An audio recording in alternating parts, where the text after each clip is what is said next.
for Agile project and delivery management.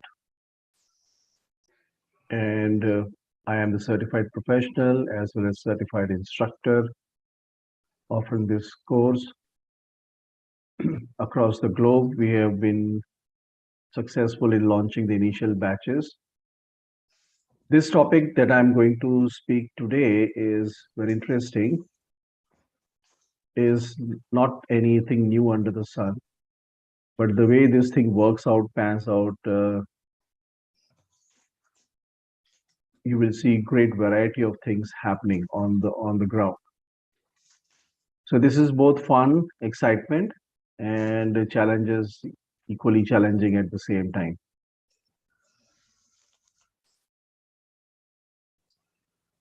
So as part of this learning program, we have a key subtopic where we talk about managing the system, empowering the team, and ensuring the teams are continuously focusing on delivering value and outcomes into the hands of the customer. But the key part of the execution is how the team set up for success and not for the failure. So structuring and rapid feedback are key elements as part of this program, and this has big impact and bearing on the success, generating successful outcomes for any project or a product. Little bit about my profile. Happy to be with the AgileWaters family in the great company of consultants and trainers. Many of my past assignments have really helped me learn a lot and continue my journey forward. And I continue to learn as I interact with like-minded people and other great practitioners who have a lot to offer. All right, just to set the context, the two keys for any leader or anyone who is entrusted with the responsibility of delivering a product or a good or a service to the customer. There are two keys to project success in terms of layman's and common sense.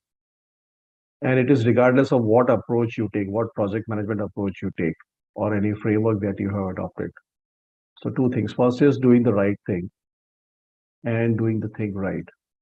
So one is about effectiveness, one is about efficiency. So doing the right thing is about being effective,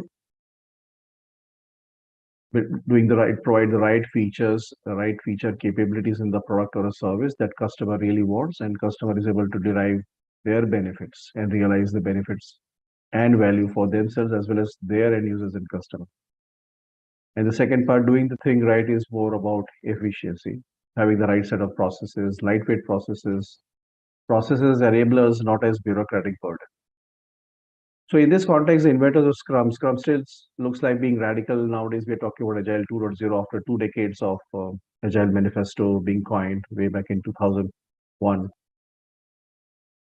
But if you look at Agile Manifesto and Agile principles, and at that time, inventors of Scrum implicitly recognize that these two keys to project success, that is to say, doing the right thing and then doing the thing right. And the founding pillars of Scrum or this Agile framework has these keys as part of the foundation. And they ensure that by according clear ownership and accountability to specific roles, the real benefits and value can be realized for each of these keys. So many times we have seen organization embarking on very ambitious journey of transitioning to Agile.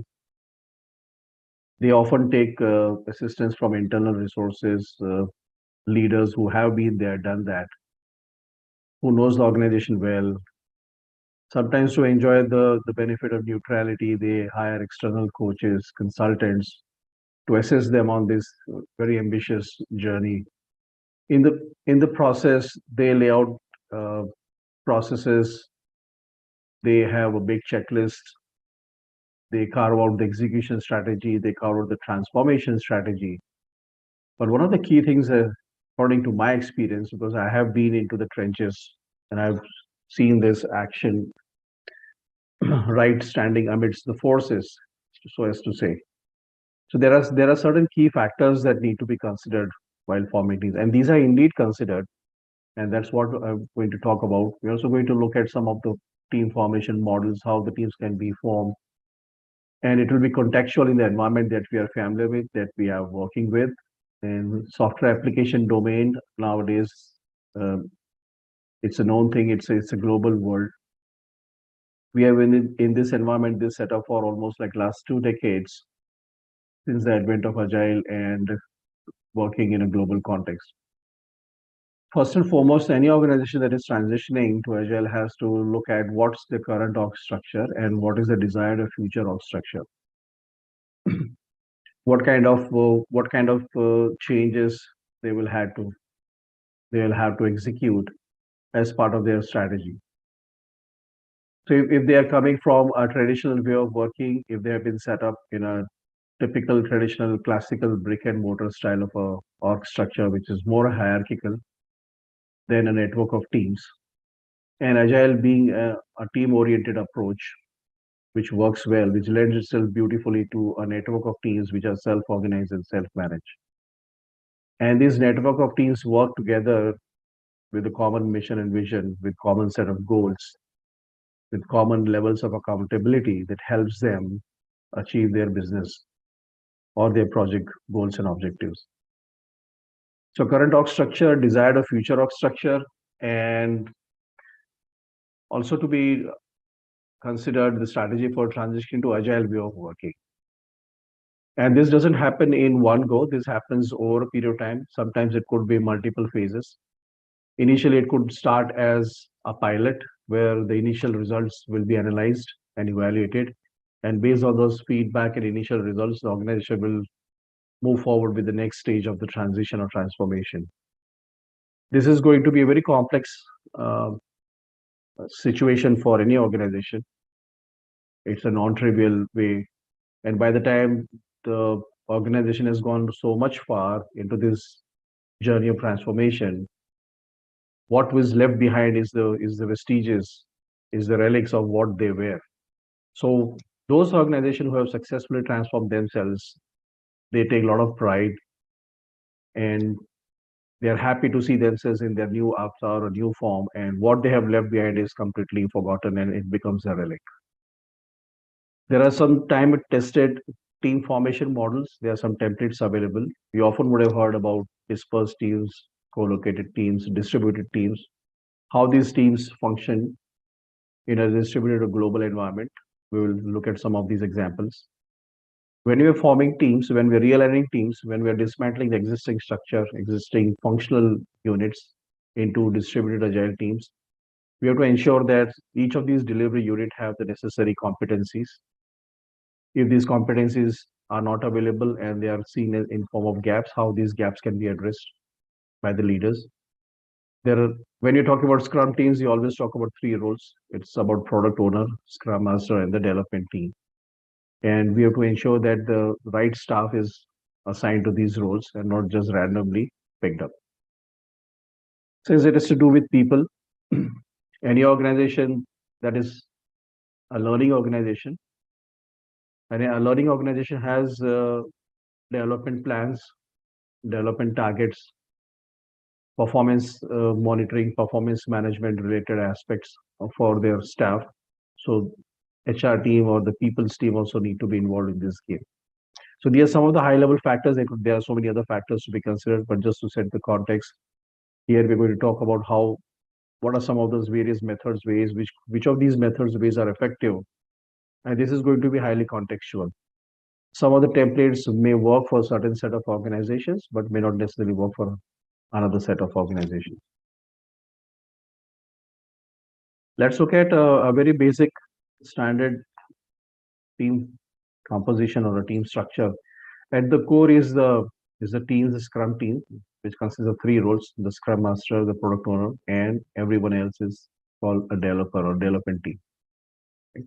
There are different functional capabilities. The members from this developer team, they would be having capabilities for quality assurance, testing, development, designing, UI, UX, and so on and so forth. This team, which is a kind of a delivery unit, is self-organized, enjoys a high degree of autonomy. They are autonomous. They are, that is to say, they are self-managed. If they have been if they have been new to this environment, then you can very well presume the kind of challenges they go through in reaching the state of self-organization and self-management.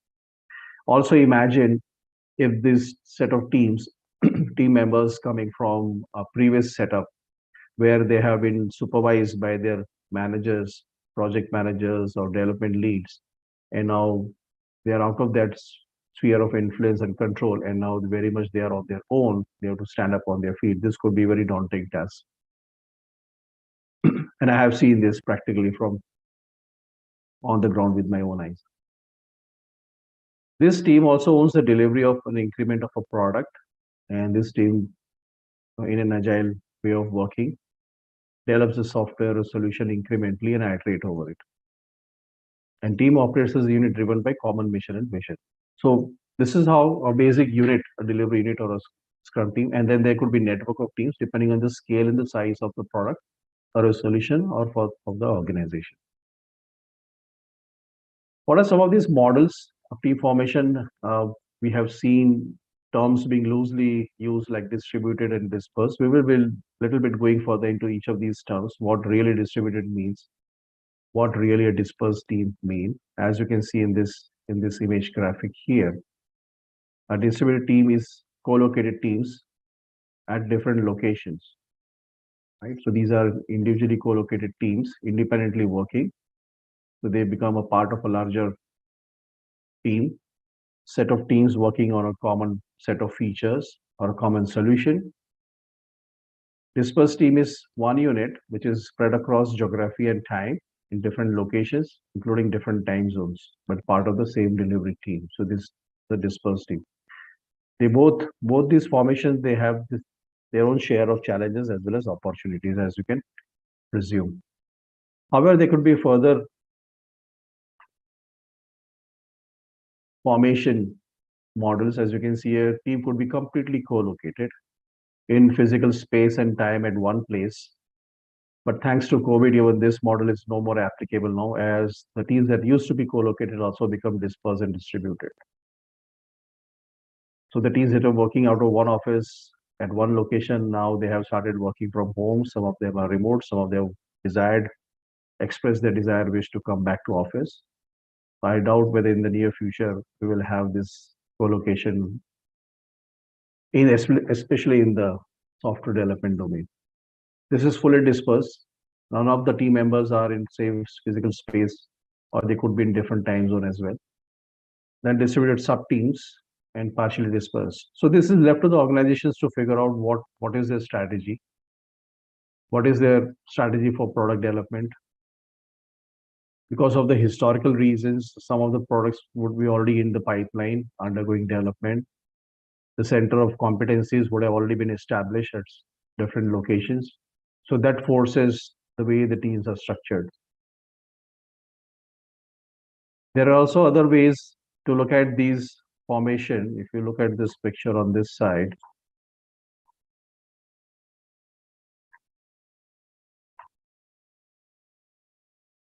so co-located and cross-functional. So cross-functional is another aspect of self-organization and self-management.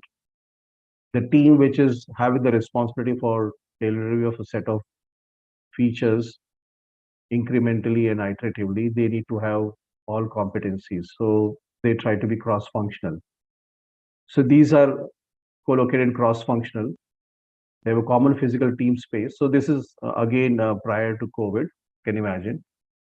We have distributed and cross-functional cluster of teams where you can see there's some degree of dispersion happening between a mini network of teams, but they are more far apart compared to the previous one. You have distributed and siloed by function. So these are kind of satellite teams. So you can see in large projects, enterprise projects, you would see that some teams are like UI UX experts. Some team members are database developers.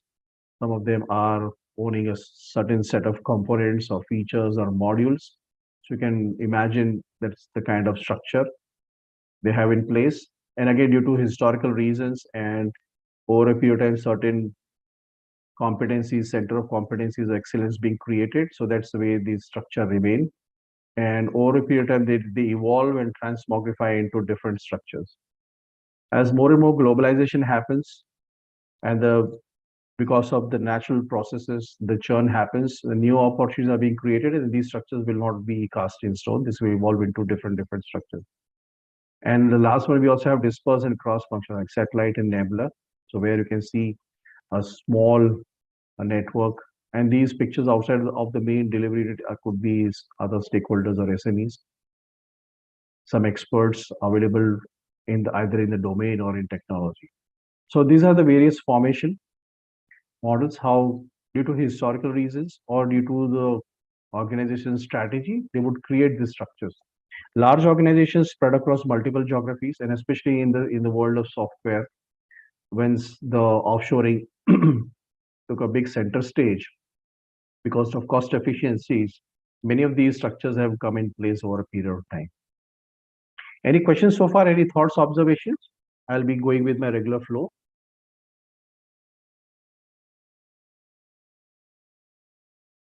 Some easy examples to begin with.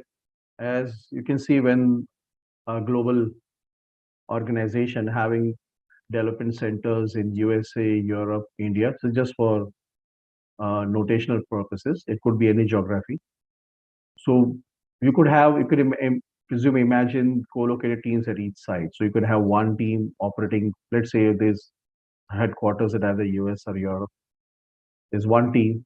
They could be working a set of components. Typically, we have seen as we start assigning project assignments or work assignments to offshore teams, we always see that the core responsibilities lie with the headquarters and other set of responsibilities. Or let's say uh, Indian team members are really good in web design, web development. So web development would be assigned to teams in India, and architecture, framework components can be done by the teams in headquarters.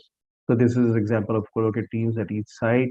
Over a period of time, you can, as the new competencies evolve, new competencies develop, this may give shape to dispersed teams across sites. So you can see teams expanding and the way the product development strategy emerges. And let's say Indian team also develop some competencies. So this they can start to be part of a widely dispersed team. Now, the challenge here would be that both these teams will have to overcome the barriers of distance and time if these are too dispersed, too far apart. So there are various ways to overcome some of these barriers and challenges. We will also be talking about these things when we talk about agile team formations. Whenever you come across anyone speaking distributed versus dispersed, it would just take some time, take a pause and think really what really distributed means. There's a lot of information available on the net. On a lot of white papers have been written, a lot of research has already been done. Microsoft have also published fantastic white paper on distributed versus dispersed agile teams. Distributed teams, as you saw in the previous slides, are fully functioning and independently working teams, but at multiple geographic locations. So these co-located teams, they have specialization. As I mentioned, they could be an API or a backend team, or the way your architecture of your product or your solution based on that and historical reasons, certain competencies have been developed and established so strong that these functions cannot be outsourced or given to other locations. So what are the benefits, advantages? Typically, the advantage of co-location will be, true for these teams. It results in low noise, less coordination efforts, higher productivity in terms of throughput and performance, and specialization. Dispersed teams, on the other hand, as we saw in the previous slides, they have individual team members spread across multiple locations and multiple time zones. Anyone has any question? I'm hearing some beeps. People must be joining later. So this dispersed team, they also have reasons why organization wants to go with the dispersed team. Is it helps in team and social bonding. You would have seen where I have been very fortunate part of a truly diverse team. When I was a Scrum Master in CMAS, I had opportunity to work with the teams from 4 different locations. So as a Scrum Master, I had to connect with my teams in US, teams in Germany and Scandinavia, and within India, I had a team in Bangalore and Kolkata. So India itself has a lot of diversity. So this was great fun working with such a diverse team, and we would encourage knowledge sharing. The goal of setting this, creating this dispersed team was to ensure that everyone ups their domain quotient, ups their technology quotient.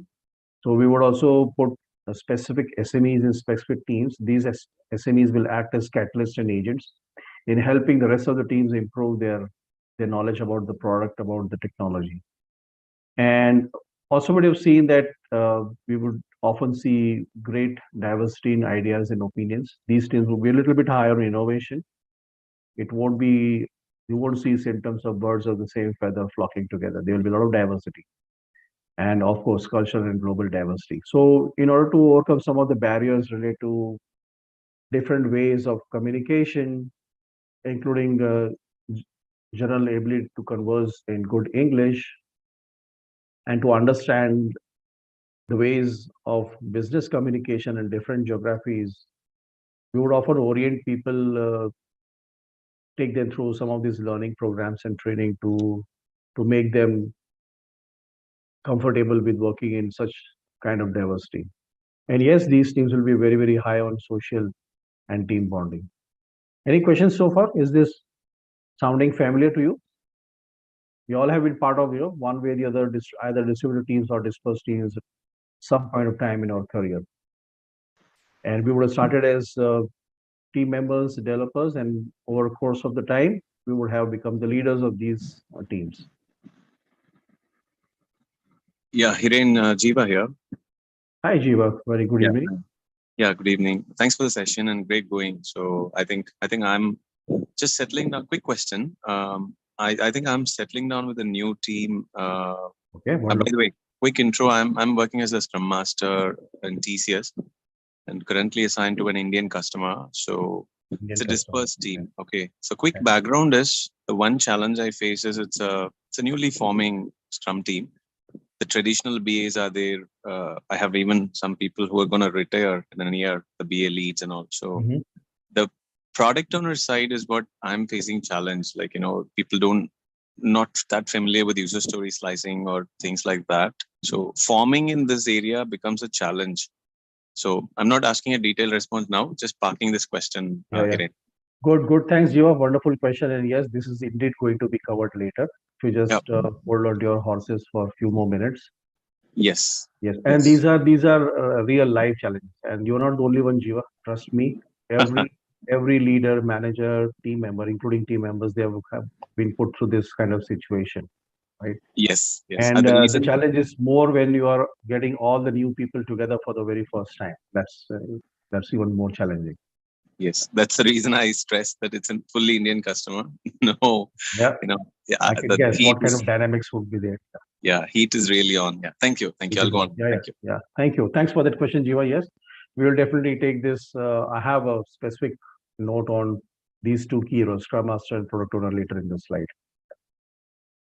That's why I thought to bring this up because there are a lot of assumptions, and in fact, apart from assumptions, there have been a lot of experiences, a lot of success stories, as well as case studies and white papers being published. I have one real example to share with you.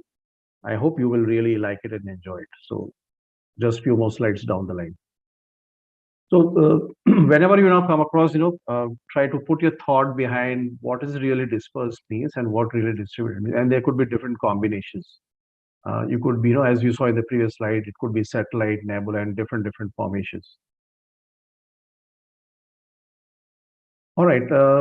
So when we were taking our teams first time to an agile way of working, the our organization structure where I was also working as a coach at the Bangalore Development Center, and I had my counterpart in US, and two of us were working with a consultant to ensure that when we are taking our teams, and our teams were structured in functional units.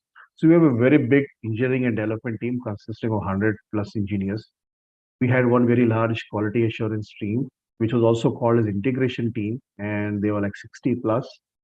And the organization was operating in a truly classical way, traditional way.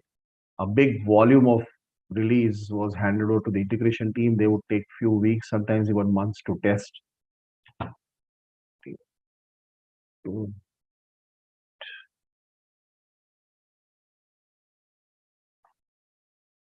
So when we were doing this exercise, we thought that let's use this as an opportunity to get these teams on their feet right from day one. Yes, we will be there as a bulwark and support through the entire phase of transformation until they are completely settled down. But let us all get them together and then self-organize and manage and be the master of their own destiny. We would provide them necessary templates and sometimes even instructions to help them. So we asked everyone to come on the board. In fact, we did a big inception where a large number of team members had to travel to a common place just for the inception, where we got everyone together, had nice introductions, icebreakers, and all that stuff. And then we say, okay, we have these three products going out, and we got 30 teams to transform or transition. We are not going to do it in one go. We are going to do it in phases. In fact, we planned three phases, taking set of teams in phase one. So we only took those teams as part of the pilot phase one and say, okay, let's get onto this board. Please put down your specialties or your functions in columns and then put your names, and then identify what role would you like to prefer, you like to, or you think you can do, whether you can be a developer as well as a scrum master, you could be a business analyst, you could be a developer and a UI, that is to say front end, back end, both at the same time, or you could be just a product owner as well as a BA. So what we did, we got everyone here and then said, fine, we're going to form brand new teams, and how you're going to form this team. So we did this exercise. It was great fun, great learning. And yes, this also went through multiple iterations. So we tried with a certain set of people as a unit consisting of Scrum Master, Product Owner, and BA. One challenge had on Jiva, to your point also, we were faced where we had limited product owner bandwidth. So we approached our product management team and asked them, can any one of you, for some time, be the product owner for these teams and help someone else come up. You can orient some new members or aspiring product owners to take the full-time role as a product owner. So this went on for a few months. Ultimately, everyone settled down in their nice roles. So this exercise was great fun. So any Jiva, not only you, but to others, if you have been embarking on this journey, I think this can be a great exercise. In the process, you will see that how people express their ability or their desire and wish. Okay, I want to be business analyst on this team. I know this domain very well. I have been doing this thing. That's what we heard people say, that once we are setting up a team for finance where we are focusing on accounts payable and accounts receivable. So we got one member on the team who had built a finance application in the past, and he said that I would like to be the business analyst on this team. And I said, yeah, you are welcome. And that's how we started with these roles. And it was quite successful, to tell you. And the video that I'm going to share later, it will be testimonial for that. So this was at my organization where I was the coach, and I can see here how we created the new structure. So we dismantled the existing structure, which was completely siloed and on specialization, like engineering teams, quality assurance team, front end development team was separate, API development team was separate. So we had to really put our heads together to see how we can cross skill these team members. Usually we see some resistance when people ask to change their key competency, and it takes them some time to get over the barriers, the mental barriers most. Everybody can go to class and learn new language, but then it's the mind that needs to be trained and oriented. And the biggest challenge what we had to face, especially from my Bangalore team, was the way we had set up the teams was the team lead also playing the role of a line manager. So they have the mentor-mentee relationship. Now imagine if these people, they are put together in one delivery unit. You can imagine the kind of dynamics emerging. So we recommended, we also involved HR team, and also we recommended to leadership that let's not create this kind of structure. It will create a lot of problems in the future. And we can attribute due to personal relations, or because when you're in a team, you are a team member, right? Everyone has the equal opportunity and equal right, and they have to work together as a team level accountability rather than individual goal focus and individual accountability. So the functional managers, then they got very anxious. Okay, what is our role now? What we will do? So they would kind of be passively aggressive. They would not really support, from their heart, though they may be on the face, they may appear to be supporting this transition, but at the back of their mind, they would be very, very anxious and they will be insecure about the jobs, what we will do. So we ask them, okay, can you focus on process harmonization? Can you guide the teams, coach the teams on adopting right practices? Can you help create community of practices for different functional areas? So that's how we engage them to ensure that they do not drift away from this whole exercise of transformation. And then we created stage teams also. So when we are starting a big transformation and we have a live product to support also, and we're enhancing this product, making it a cloud offering to the existing as well as prospective customers, we ensure that the the disruption should be manageable, should be minimal to an extent. So we created staging teams. We created a refinement staging team. As you see, you can imagine, presume refinement stage team would be tasked with priming the backlog, and we were starting on a new version of product, so which didn't have a backlog in the first place. Very surprising. So we asked this team to come up with their backlog and continue to refine them. Then we had construction stage team, integration and deploy. That's how we created a framework to ensure that we have a incremental and iterative delivery. And we also harmonize some of the processes to suit this new way of agile way of working. Okay, so when we did this, our consultant and coach, all of us, and some of our leaders, development directors and VPs, we thought that let's not just pick up the people and assign them to these roles. Initially, it was very surprising to see some of the leaders expressing, okay, this project manager can be the scrum master of this team A. And we said, no, let us really look at the profile of this project manager. If this project manager has great facilitation skills, yes, could be a great Scrum Master, could be a good fit for Scrum Master, but we will not encourage any blanket assignment. So to Jiva and to all of you, if you are in this situation where you're trying to, simply pick up people from the list, like a roster, and say, this person goes to team A, this person goes to B, I would recommend don't do that. Look at the profile of the people who need to be assigned to different roles, whether they will be really fit to play this role. You can also pick up some of the team members who haven't had any prior experience, but they have demonstrated enough such skills and competencies, especially like mentoring, coaching, facilitation, uh, shepherding kind of personality who can shepherd a set of people in the right direction. So you look for those kind of attributes in potential Scrum Master. And these roles also, as you see in Management 3.0 concept, and they must embrace the servant leadership philosophy. If they continue to demonstrate command and control way of management, then I think you will be setting up the teams for failure, not success. So avoid this thumb rule is avoid blanket assignment. Rather, you go for profile and understand what kind of people. And I've got few suggestions in the next slides to tell you, how you can determine what roles will be filled, staffed with what kind of people and then what kind of skills.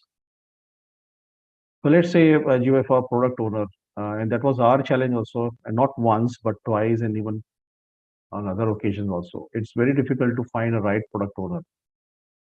Typically, what we do is we try to latch on to product manager and see if they can be good fit. If they have, but the challenge with them is that they are key stakeholder. The capacity is number one challenge. They are so much engaged, engrossed. Sometimes, they have a lot of customer facing responsibilities. So we were really skeptical that whether how much of time they will be able to devote with the teams. Here are a bunch of new teams, new team members, and they would be needing constant attention, constant support from this guy. And if this guy is not available, then it will not be so fruitful. So could be a good fit, but provided they have the right kind of capacity and availability. Often they becomes like major stakeholders, like in a product management or product strategy group, rather than the PO. PO needs to be someone who is very, very closely working with the development team and Scrum Master. A business analyst can be a prospective product owner, provided that they have the necessary skills in decision making, also other skills like prioritization, a good understanding, good overview about the product domain, not just the product features, but also largely product domain. Why we're building this product? How does the competitive market landscape looks like? what will be the USP of the product that we are going to build and deliver, right? So these are some of the aspects that you need to consider. Engineering managers, these are some of the roles as well as titles. So I'm bringing this slide as a suggestion that actually anyone can become a product owner, but then you have to really apply certain thumb rules and try to match most of the requirements of the role with this existing skill profile of the prospective candidate. Engineering manager typically are good fits for technical teams, and they could be engineering leaders, they could be VP of engineering, they could be director of development, and so on and so forth. And they often have line management responsibilities. And because of this reason, mainly putting them as product owners can become can cause problems, right? Because there will be a conflict of interest if they have the same mentees working in the team where they're playing the role of a product owner. Technical lead, I wouldn't recommend. They could be good fit for technical teams. They could be in charge of the community of practices. They could be in charge of community practices or other technical streams. For example, nowadays when we are engineering products, we have to uh, consider several other aspects of engineering. Mostly, building secure applications is one of the key targets for many organizations who are building web solutions because of the increased threats, not only from hacking from others such sources, as you can see now in ongoing rift going on between Russia, NATO, Ukraine, all that, you would have seen that things are becoming more volatile and unpredictable. Typically, the most common template is to pick up a project manager, both for a Scrum Master as well as product owner role. So a project manager who is proficient in requirements analysis and breakdown, he or she has any kind of a certification or natural tendencies in requirements analysis, breakdown, prioritization could be a very good fit. Should also have a somewhat understanding of the business domain, can make an excellent product owner. Any questions so far on this? Zio, I hope you would have got some of the answers to the question that you had raised earlier. Yes, listening. Yeah. There could Thanks. be other such roles available, like for example, development leads. But picking up right kind of person should be your top priority, and they should be done through. In fact, sometimes I've seen organization conducting interviews for this role, even for the internal employees, and they go through multiple rounds of interview. First, they have to clear the local interviews, then they have to clear the interviews with the business partners and at headquarters or in other geography, and then once they are found fit, then only they are put into this role. Hi, Ren. I have a question, if I may ask. It's Paresh. Sure. Yeah, Paresh, go ahead. So, this is like, are you suggesting these roles while we are building the teams in the beginning of the project? Because I'm in a situation and I want to get your expertise. How do we deal with this situation? How is the situation like, current situation like, if I may know? I'm in a situation where we have delivered the MVP. Mm-hmm. And now we are working on MVP plus, the next feature, the incremental build. And there we have seen that lot of work is for QA team because we are reusing a lot of existing components from MVP. So the front end development and the service development team has comparatively less work than QA team. QA team, yes. So it's become kind of lopsided, yeah. Right. So we are encouraging the cross training, but as you said, there is an inertia from the team. They are kind of resisting it because they think that their primary skill set, they might lose it, and then they will be working as QA for rest of the project. So that kind of resistance we are getting from the team. We don't want to force the team. It's just that they should take it voluntarily. But this is a situation we are in. How do we address this situation? Yeah. You won't get a satisfactory answer or a right answer, because this situation is not uncommon. Let me tell you, Paresh. Right. So first, I would say that you had MVP, now you're doing MVP plus.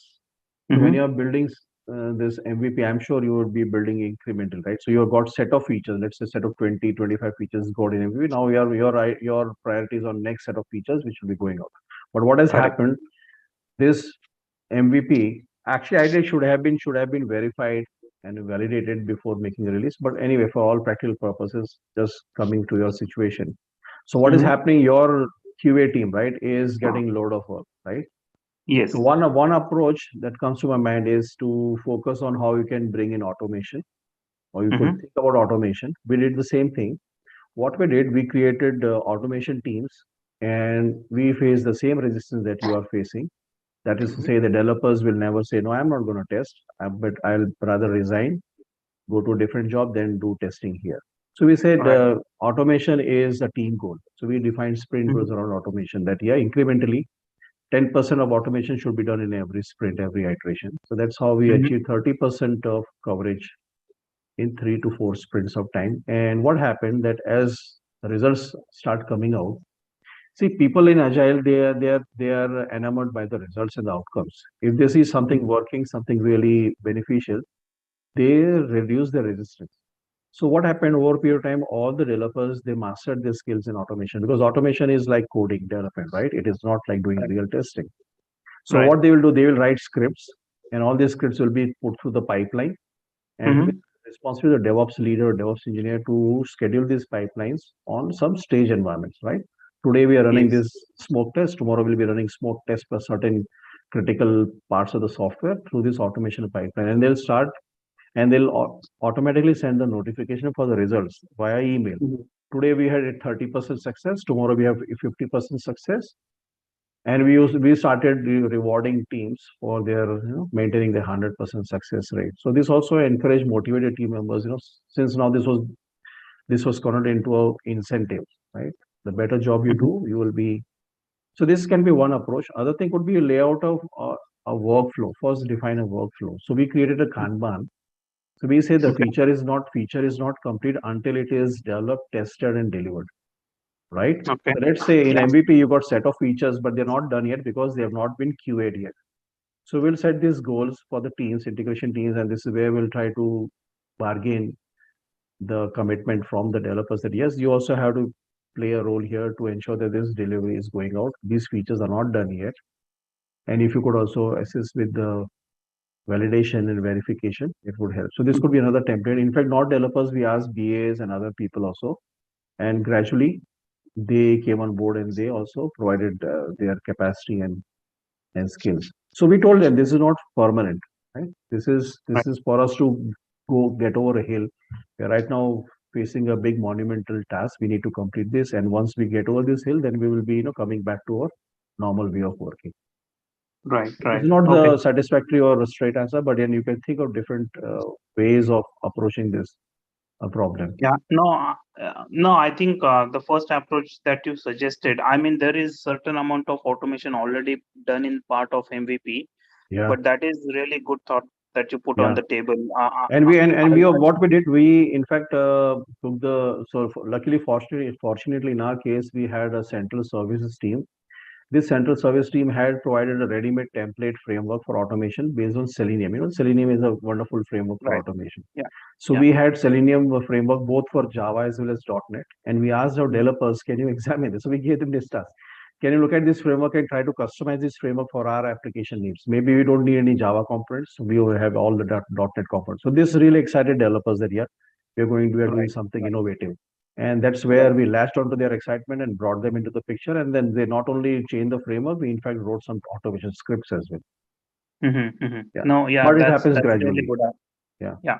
Good Thank you question. for that. Wonderful question. Yeah. Thanks for that, Paresh. I appreciate that. All right, moving on. So these are some of the suggestions for Scrum Master also. Again, the people pick up the easy option, easy choice is okay. All the project managers, will try to put them Scrum Master. Yes, it could work out provided these project managers, they have this necessary attributes of facilitation, coaching, process awareness. Project managers typically, in traditional sense, they are mostly into reporting, metrics, measurement, risk management, and all that, right? So we need to orient their mindset and get them into the trenches. So you will be working with this team.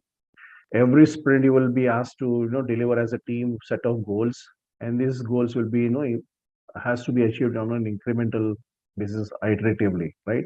Let's say you got a release coming up, and right, this release cannot be done in one sprint. This release will be spread over multiple sprints. So you have to look at how these sprints progressively, reach culminate into a release target.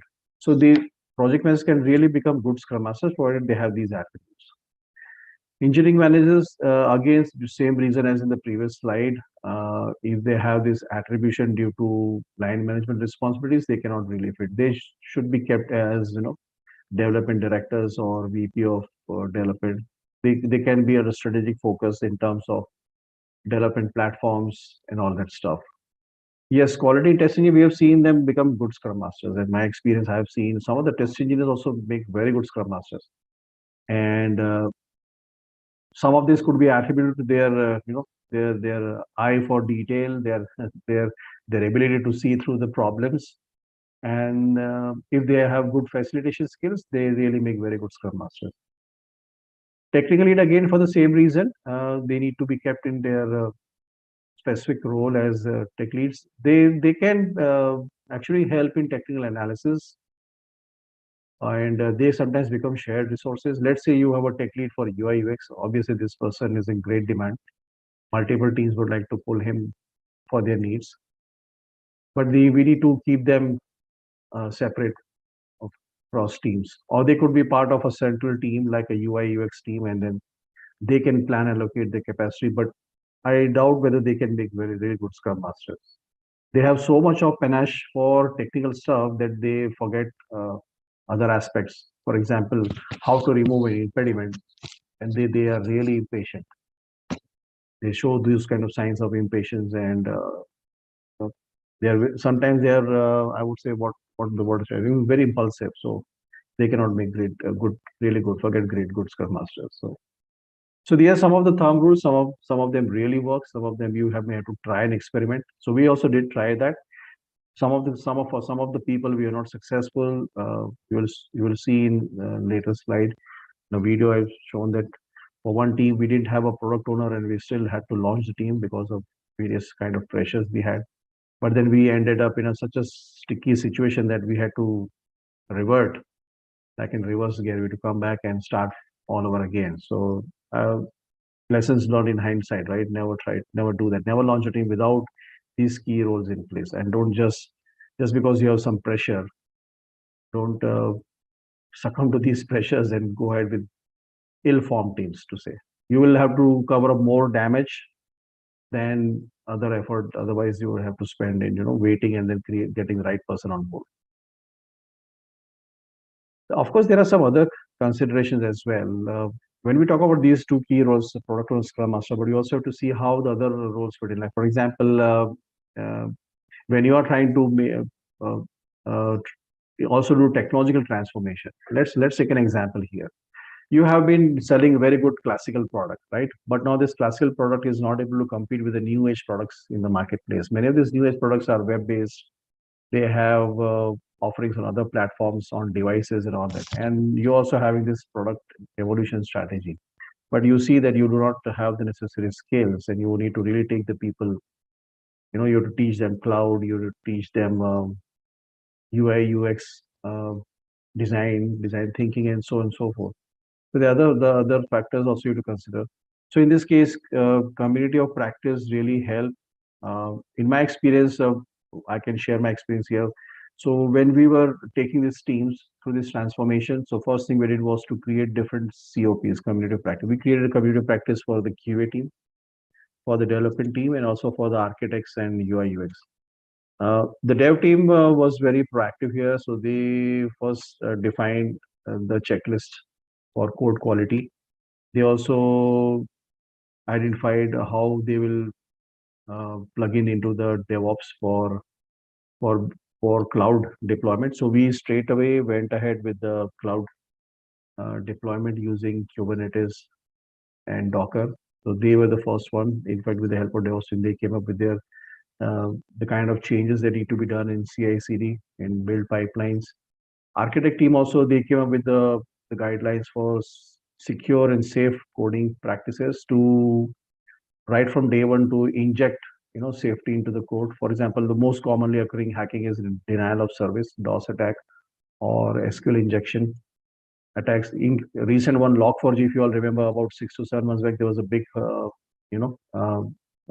global threat due to Log4j, a great vulnerability exposed in the IBM WebSphere platform, and this created a good amount of damage.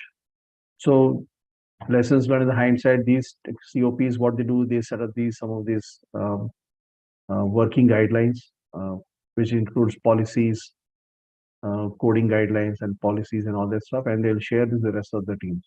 So this helps. And yeah, getting this cross-functional team setup sometimes can be really challenging because the way the teams are historical setup. I have seen in my experience, we always sometimes face the dirt and the shortage of QA resources, right? So in a delivery team like Scrum team, you need all the required capacities, right? You need to have sufficient development capacity as well as the QA capacity.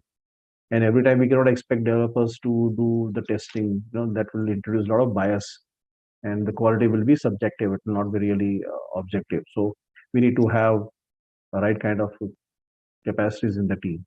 So that's where the leaders in the organization, they have to give thought of developing those skills proactively. So we need to have good balance between generalists and specialists. Specialists are also required, and sometimes these specialists become shared resources amongst team, as I gave an example earlier, like tech leads, UI UX tech leads, or architect for web development. Or let's say sometimes we even also have to see when we are going on cloud, we didn't realize that now we have the responsibility as a vendor. We take the responsibility of securing all the aspects of the application.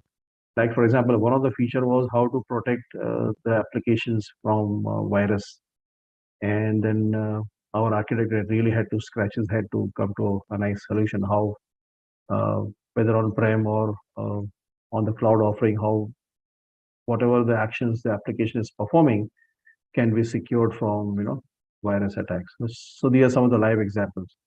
So apart from that, leaders also need to provide right kind of support. This can itself be a big topic. Infrastructure for teams collaborations, thanks to advancement of communication technologies like the one we are using right now, Zoom, Microsoft Teams, and other such platforms which are becoming very advanced. There are other third-party vendors like Slack and many other such tools which really reduce the barriers due to time zone and geography. So this is not the complete list here. This is just indicative. You could, when you have this strategy, when you work with consultant or an internal external agile coach, always ensure that you have all these aspects covered as part of your transformation. Your journey is not complete without some of these key considerations. You may have a wonderful strategy in place, but if your execution is full of flaws, then your strategy is not worth anything. So these aspects impact the execution in a big way. Getting the right people on board, having the right kind of mindset, agile mindset, servant leadership attributes, all these factors play a very big role in ensuring the success for the teams and keep everyone happy and motivated. So yeah, just to summarize, to overcome some of the barriers, distributed teams, dispersed teams, um, a fledgling Scrum Master, and this Scrum Master is tasked to work with some of the senior members in the team. Then you can imagine the kind of dynamics emerging. But for the leaders, they have to watch how the game is unfolding in the trenches rather than sitting in the ivory towers. And even if you have dispersed or distributed teams, each kind of formation will need local vision and ownership. You cannot be, otherwise you will be having a very high degree of dependence. And dependency can create a lot of anxieties, and it can manifest other kinds of problems for you and for the organization and for the team members. So no matter whether you're a small team or a big team or you're dispersed or distributed, you need to have a local vision and ownership. Now, how do I define this local vision? Let's say you have a team which is completely independently functioning out of India. And they would often think, okay, who's going to give us this product direction? Who's going to give us the prioritization, the inputs on prioritization? So we appointed team members who would play the role of product owner for the local team. And this product owner will be part of the product management group. Will be attending all the regular meetings and ceremonies as part of the product management group, and will bring all those aspects, strategic aspects, as well as day-to-day execution aspects into the team. And then we provide that local vision and ownership. The Scrum Master and a product owner, two in a box, will be the leader for this delivery units, and they will own this local vision and ownership for their respective teams. So we provided them full empowerment and support in ensuring that they actually are the leaders of their respective units and they're part of the larger picture. And they don't miss out on any key aspects either due to communication gaps or missing information. So there are a lot of things that were done on the ground across the sites, across the places to ensure that there are no such gaps or barriers holding the teams back. This is difficult to get, but once you achieve this, then you can see the teams are really highly autonomous. They need not be told anything. In fact, they will be kind of running like a well-oiled machine or an engine. But then they have to practice autonomy by taking the ownership into their hands. But as coaches, we just watch them and we help them, guide them on how we can get. So what we tell them is that first learn the basics. Um, when you are working with the new set of teams, try to build good rapport understanding with each other, hold each other accountable, don't settle for poor quality. If something is going wrong, you should be the flag bearer, and if possible, you should take the action of correction. Other thing what we have seen is that don't, even though you may call like this dispersed team, but sometimes the headquarters team, they seem to go ahead, they forget that there are other teams chugging along with them. So we also have enforced shared release planning. So release planning, everyone has everything for them, right? So no one is left out. And this shared release plan is for the entire product, and it is for across all the teams. And deliberately, we try to create a structure where everyone has contribution to the shared release. So it should not happen that you have got one release going out specifically from the US, another release going out specifically from India or from Australia. So we will try to create a shared release plan for the entire product covering every team. And also shared engineering practices. Yes, we see different styles approach emerging. Typically, you would see different due to different personal reasons and also cultural reasons. Teams in India would be defined as certain personality traits. Teams in headquarters, the US or Europe, UK, or Australia will be defined. But then they all bound by the same shared engineering practices. Everyone has to follow the same guidelines. They should be bound with the same processes. Whatever quality system that you have in place, or policies, guidelines you have in place should be applicable. Someone has raised the hand here. Who is this? Anyone has raised the hand, or you can lower your hand if you. I just noticed someone raising their hand here. Yeah, Hiren Jiva here. Whenever Yeah, you Jiva. Can I go ahead or later? Yes, yeah, please, you go ahead. Yeah, once again, great session. One quick question on the shared release planning. So I see customer sets the release date. Like for example, May 22 is the enterprise-wide release. Fixed release date is fixed.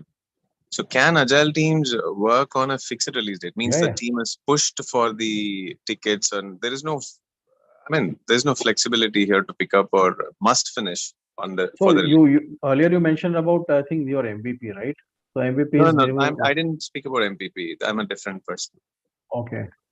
All right. So I'm just, the question is open. Like, is it, can agile teams work on the fixed deadline?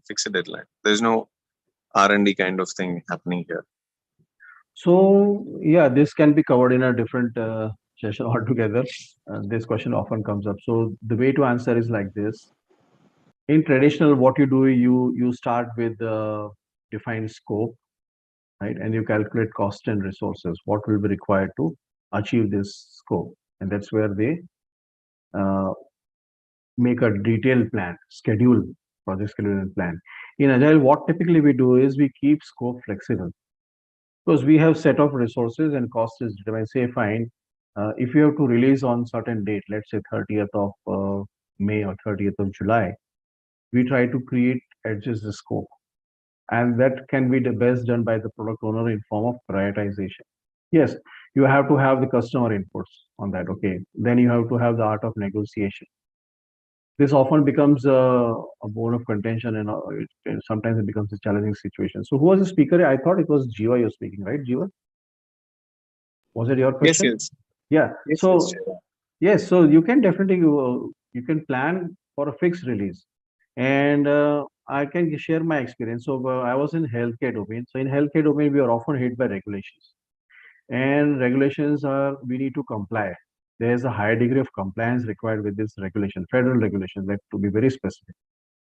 The reason for this is that Act comes into practice. Okay, and act is applicable. So every vendor has to comply by this act, and they have to upgrade their solutions.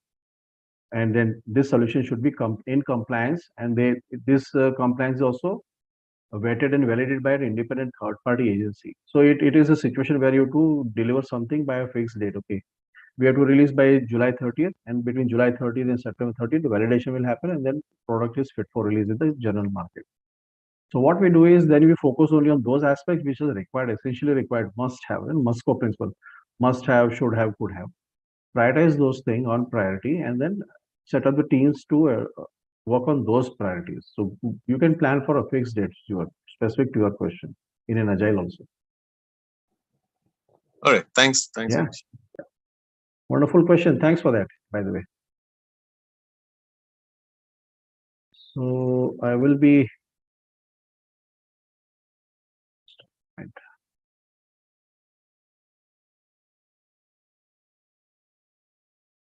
So you guys are able to hear the audio in this video? Yes, no? No, we can't hear it, but you need to.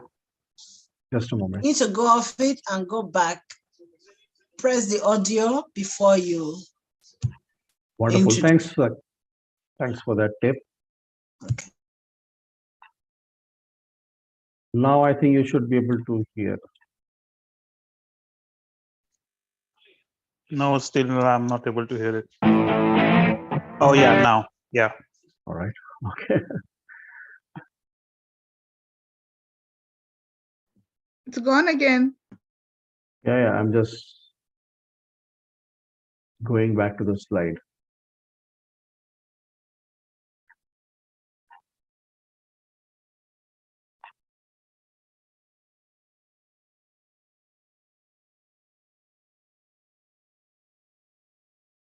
Give me a moment, please.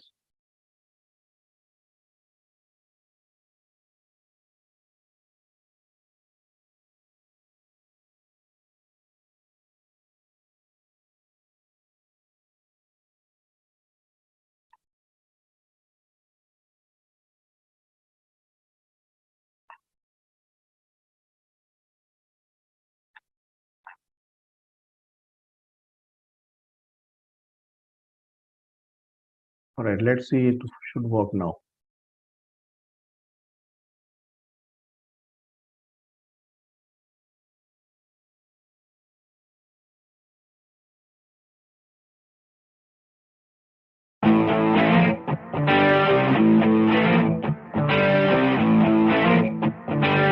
Hi everyone, this is Mona here from Automation Team, and we have just started with Agile, so we are super duper excited to do that. It's a new journey that we are trying to begin here, and this new initiative that our company has taken is going to be a great success. We are 100% sure on that. And as you can see, the name of our team is the Wolf Pack. And this all colorful thing, vibrant colors, everything is already making us like feel excited and do it in our full vigor. So let's do it. Thank you.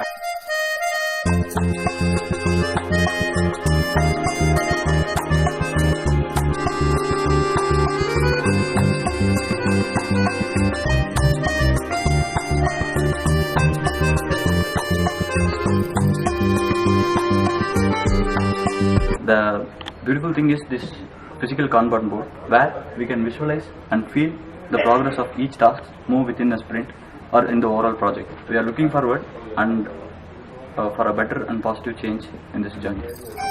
Thank you. Hi, myself Guru. Welcome to Agile Sprinters team. We started this Agile journey. We are very excited about the Agile methodology as it more of a full kind of a work instead of pushing the work to any individuals. Hello everyone, my name is Nutan and I am a product owner for MetaMouse team. So it is just not a name, it is really a process which is very in line with the Agile, which is new initiative which company has taken. Hello everyone, My name is Amit Mistry, and I'm part of Metamorph teams, and I'm a Scrum Master here for Metamorph. So I'm very, very, very much excited to, part of this journey of Lean Agile.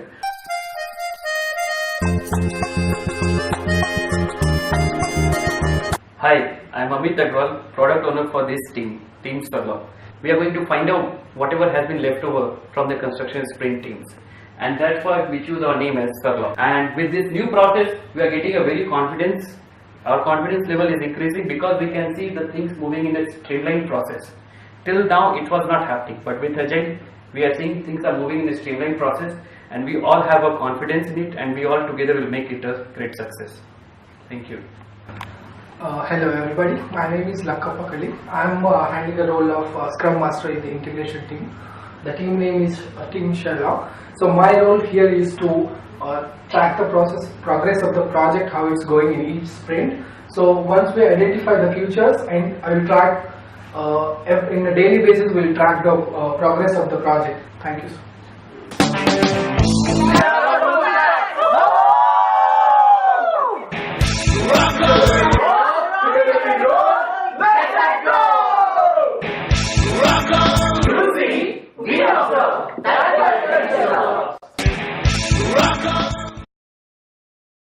All right. Any questions on this video from anyone? So this was a great experience for the teams, and for us also, as personally for me as a coach, it was very enduring to see teams really taking on this in a very positive way and enjoying their transformation journey.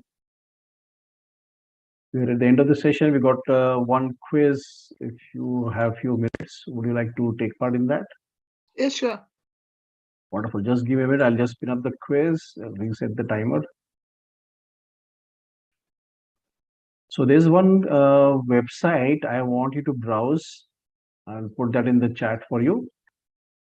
Please go to www.slido.com.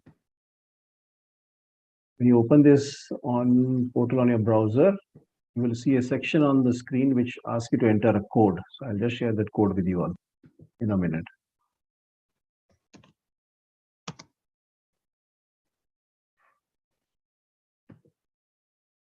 $563,052. It's 563,052.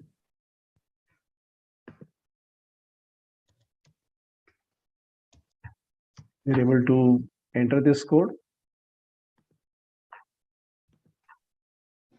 Yes, Hirish. Right.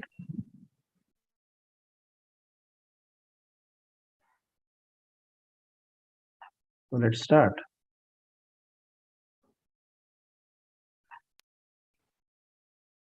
All right. So here, you will be asked to provide your inputs. So it is unlimited. For the first set of questions, you'll be asked to provide the inputs. So whatever that comes to your mind, please put that, and you can submit new responses as well. So here comes your first question. So it's a free text entry for you. Whatever that comes to your mind, you can start entering. It will start appearing here on the screen. So let's say key feature of Dispersed Agile team is, yes, definitely trust, wonderful.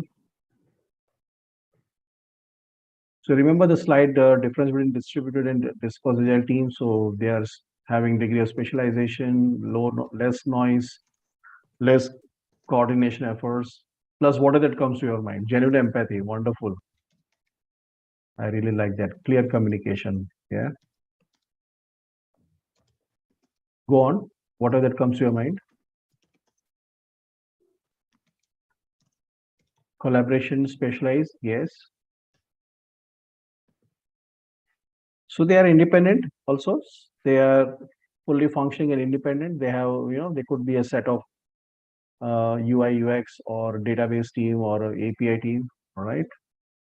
Trust, clear communication, collaboration, specialized team, not a group of people, commitment, helping nature. Yeah, it is absolutely a group of people here.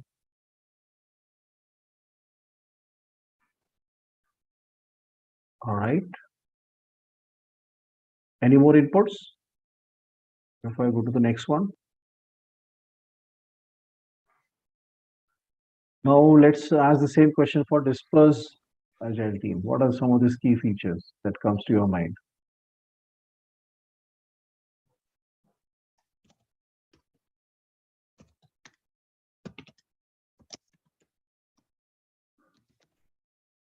So team members part of the same team, but they are in different locations.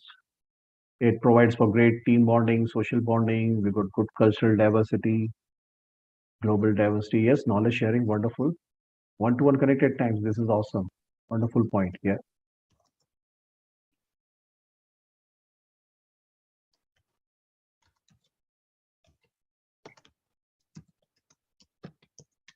Offline repo. Yeah. That's a great observation. Stable digital connection. Absolutely. That's a must. Respect. Yeah. Good points.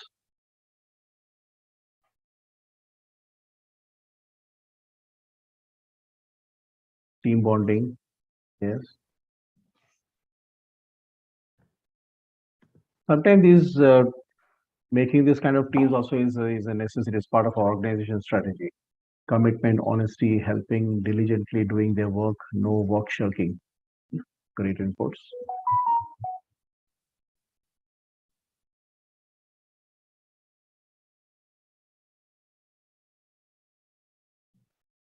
Good. These are very good inputs. Okay. Let's go to the next one. Thank you. So here is also going to be kind of a free text for you. What are some of those key attributes that make a right or a very successful or a desirable Scrum Master?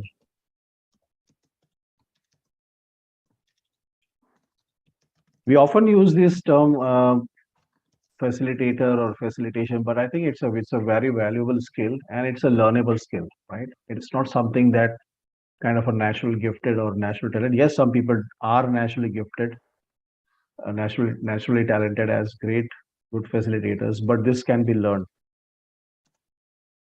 One life, so work hard to really make sense of presence. Awesome, that's very philosophical. Oh, good listener, absolutely. So servant leadership, right? We often talk about this new leadership style. So Scrum Master to great servant leadership attributes, create impact. Yes.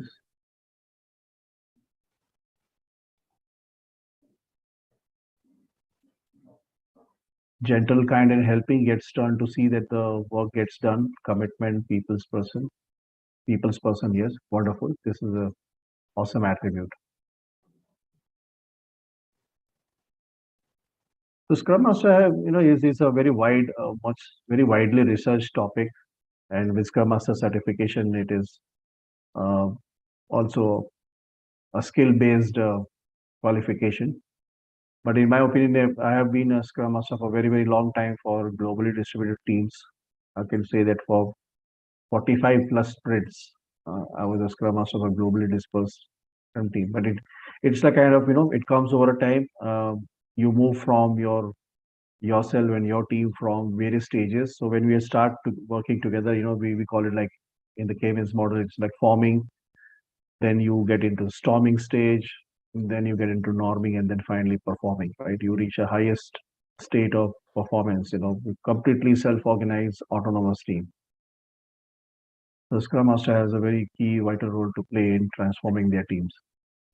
All right, these are very good attributes. Let's move to the next one. So now it's going to be kind of a quiz where you can select amongst the multiple choice of answers. Here comes your first one. Okay, I'll allow people to join. So Margaret has joined. Others?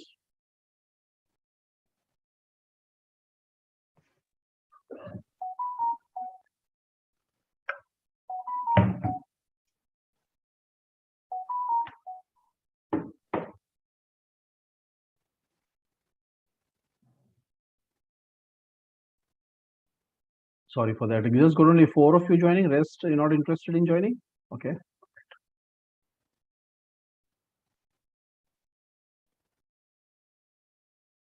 Maybe they are anonymous voters. Anonymous. Okay. Yeah. Let's begin then. Yeah, let's have some fun. This is a very easy first question. I would like to know if anyone has ever tried this thing.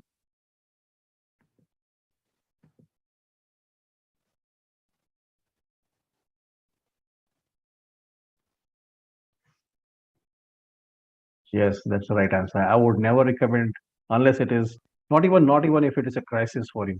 Never have one person play the role of a Scrum Master and product owner. That's absolutely no, for obvious reasons.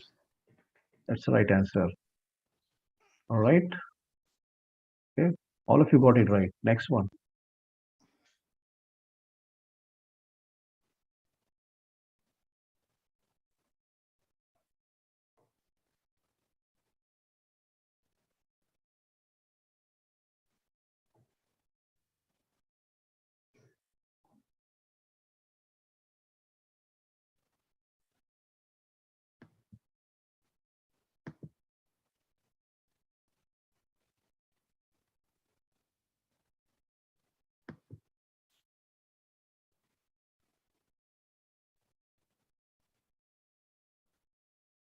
I think this also should be straightforward. All of the above. That's the right answer. Diversity, team and social bonding, group learning, and knowledge sharing. All of them are correct. All right. Very good results. Good participation. I think this could be the last question. Yeah.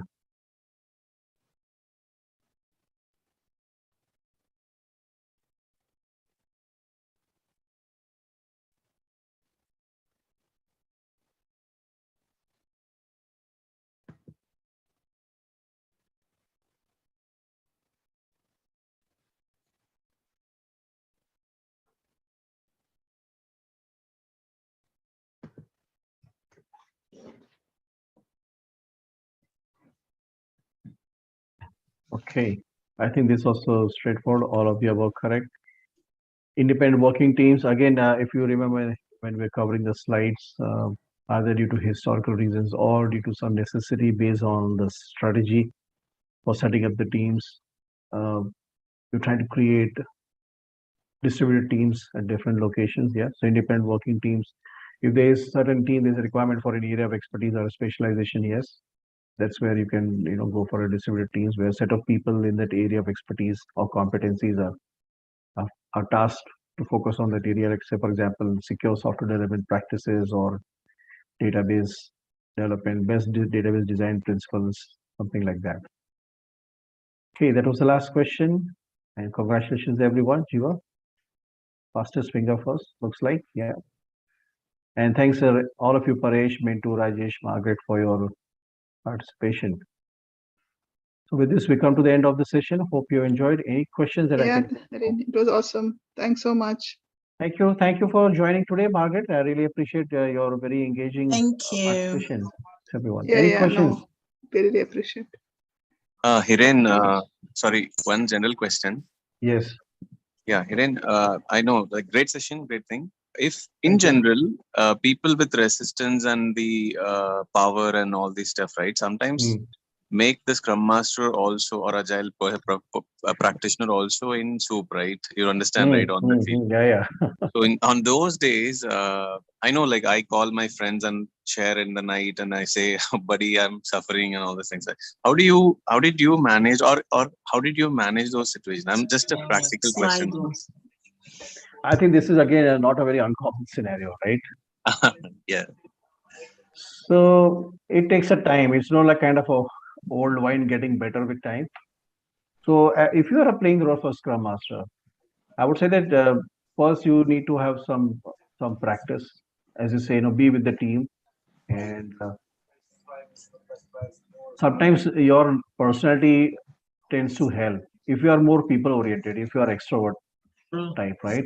I'm talking in terms of personality assessment. You can go to Myers-Briggs type indicator or any other type assessment, disk profile and all that. But you can wear on a hat, right? Simple things for me. I mean, I've seen that even other people who have seen us great Scrum Masters, really good Scrum Masters, they are very good listeners. They are. Yes. Anyone like to interrupt here, please? All right, I'll continue. So you have, first of all, that was who was this question again? Jiva, right?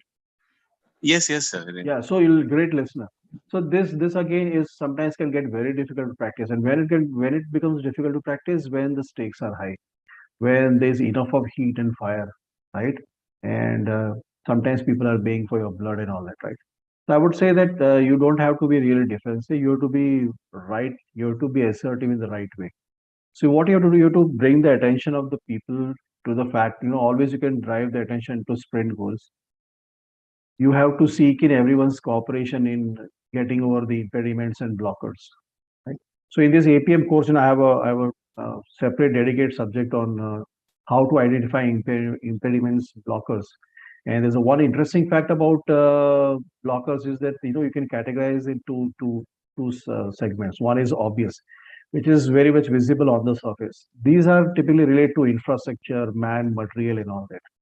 Those which are non-obvious are all related with the people aspects. And when we talk about people aspects, it is about dynamics, personality clashes, conflicts, and other hidden agenda, uh, false agreements. They may be agreeing on the surface, but in their heart they are not agreeing, and they're just simply uh, abiding by because management is asking and all that, right? It sometimes gets very difficult. Let me tell you, very frank, Jiva, to work sometime in this. But I think what you can do at least to keep your head, as you say, sanity in place, right? Do not get into the flow, and always bring the teams and people's attention to the fact about release priorities, customers' interest, what we're doing, why we are doing. So if you can create that kind of a vision or mission for the team, okay, why we're doing this, why we all do this together, what are we going to gain out of this, what is our company going to gain out of this. So we can align everybody's mind in that direction. That requires a lot of facilitation, a lot of skills. Sometimes you have to show them. Sometimes you have to show them the risk of not doing certain things. Sometimes you have to show them the benefits of doing certain things. So it also depends on the kind of language that you use in the meetings, the way you proposition your thoughts and ideas, the way you try to, you know. So always there will be two camps. There will be camp of skeptics, and there will be a camp of cynics. It's very easy to work with the skeptics because at some point of time, these skeptics will become your promoters. It's very difficult to convince cynical, right? So you have to understand that in order to push the envelope, who are the set of people who could be your promoters? Now, this can be a class in what do you say, people management and all that, Jiva, right? But this all comes with experience and certain techniques which are proven and time tested. So conflict management is itself a big topic, and Yes. I can talk on minutes on that. But you know what I'm Yeah. saying, right? Great, Hiren. I think I'm very glad to be part of the session. Feel morally, good Yeah. today. Thank you for At the your end of the report. day, end of the day, when you go home, I mean, even in COVID, we still go home, retire, switch off our laptops, and just thank that, yeah, today was a great day, and tomorrow will be another greater day, right? So Absolutely. you will leave I your mean, problems behind. And sometimes this is one of my best managers gave me this trick. Sometimes you will be faced with such problems that you will not have any solution in hand. The best thing is to sleep over it for a night. And next day, as the sun rises, you will definitely have some solution in your mind with a fresh mind. So let your mind relax. A relaxed mind will always give good, great, innovative ideas for solution. I think 100% answered all Yeah. the Yeah. things. Great, Wonderful. Hiren. No, the Thank you. great questions. I really like that. Thank So you, with Sai. this, we're at the end of session. Unless anyone has any questions, I really like to thank all of you for joining today for this session. This is a very interesting topic, and yeah, this is not the last. We are not the last to see this dynamics unfolding before our eyes. So enjoy. Everyone needs to go through every kind of experience to become better manager, better leader, or better scrum masters to say. Thanks everyone. Thanks for your time, and wish you a very good Saturday evening, Saturday morning, wherever you are. Yeah, great. Wish you the same. Happy weekend. Yeah. Yeah, happy weekend, everyone. Thanks. Cheers.